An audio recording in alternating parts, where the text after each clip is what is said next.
In 1953, almost 3 years into the Korean War, China, North Korea, and the United Nations Command had finally advanced in armistice negotiations. Previous talks had dragged on for many months, and there was still avid discussion on prisoners of war exchanges and the border demarcation between the two Koreas.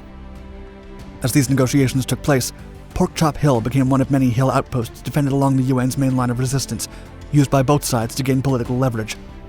The outpost, which had significant propaganda value, was protected by single companies or platoons in bunkers connected by trenches. During the spring and summer of 1953, the Chinese People's Volunteer Army and the United Nations, primarily backed up by US forces, fought 2 bloody battles to control Pork Chop Hill. Each side won one of the engagements. The events at Pork Chop Hill are historically regarded with great controversy because of the significant number of lost soldiers over no strategic military advantage. Over 1,700 men from both sides perished in the Second Battle for the Hill, mere days before the armistice was signed. The battle for Pork Chop Hill is an inspiring tale of bravery from the soldiers defending the outpost. However, it's also a grim reminder of the value given to propaganda over human lives.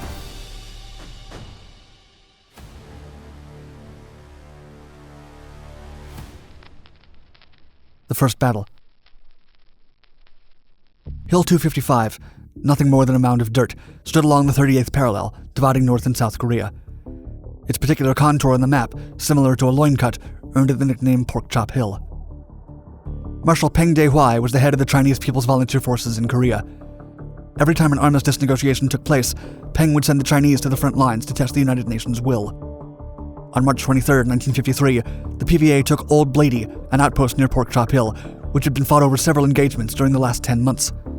The attack took the 31st Infantry's Colombian Battalion by surprise, right in the middle of a rotation between the B and C companies. Due to a lack of reinforcements, the UN decided to abandon the battle for the outpost. This decision left Pork Chop Hill exposed from 3 sides, an advantage the PVA immediately noticed. On the night of April 16, 1953, the 201st Regiment from the PVA marched into the hill with sustained artillery fire, quickly infiltrating the trenches held by US soldiers. The Chinese army had also managed to effectively isolate the platoons. Company K and Company L from the US forces counterattacked the following day, but Pork Chop Hill had already been overrun by the enemy. By the time they managed to reach the top of the outpost, the companies had lost 50% of their soldiers. Combined, they only counted 25 survivors. Other companies were called to reinforce the counterattack by clearing bunkers and digging them again amidst a shower of bullets. On April 17th, 25-year-old Colonel Joseph Clemens commanded 135 soldiers into the rear slope of the hill. His task was to clear out the enemy from bunkers and trenches until the reinforcements arrived. According to the Washington Post, he said to his men, quote, "Hit the hill hard and get to the top as fast as the men can go. Success depends on speed. We must close before daylight." And so Clemens and his men advanced through heavy artillery and grenade explosions. One after another, the soldiers fell, while Clemens called on the radio for ammunition and water. With no more supplies and only 25 men left without injuries, the colonel radioed for support. A unit arrived, surprisingly, with 2 photographers tasked with documenting the US victory. Incredulous, Clemens sent the photographers back with a message, quote, "We must have help or we can't hold the hill." At that moment, the Far East Command understood that the US forces were at high risk of losing power over the hill. Further reinforcements were sent late on the 17th, managing to regain control of the hill and driving back the Chinese army. The 36-hour-long battle ended in the afternoon of April 18th. Over 115,000 rounds were fired during the battle, setting a mark for artillery effort. The United States lost 104 soldiers, and 373 were wounded. Only 14 of Clemens' soldiers made it out of the hill.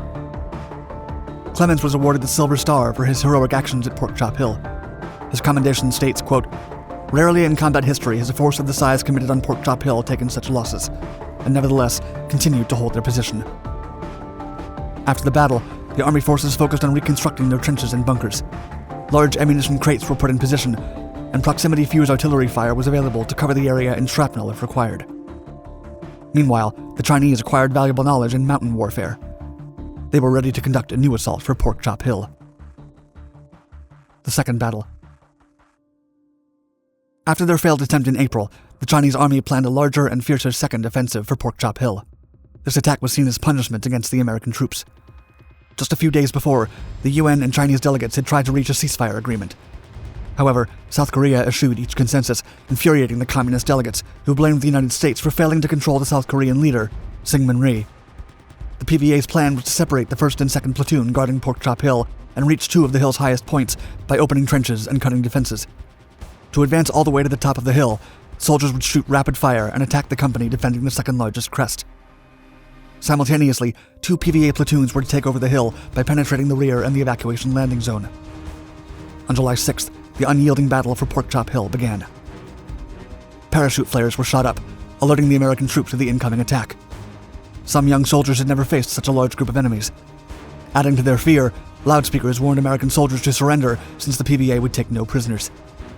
Private Angelo Palermo recalled that the enemy was a, quote, moving carpet of yelling, howling men, whistles and bugles blowing, their officers screaming, driving their men.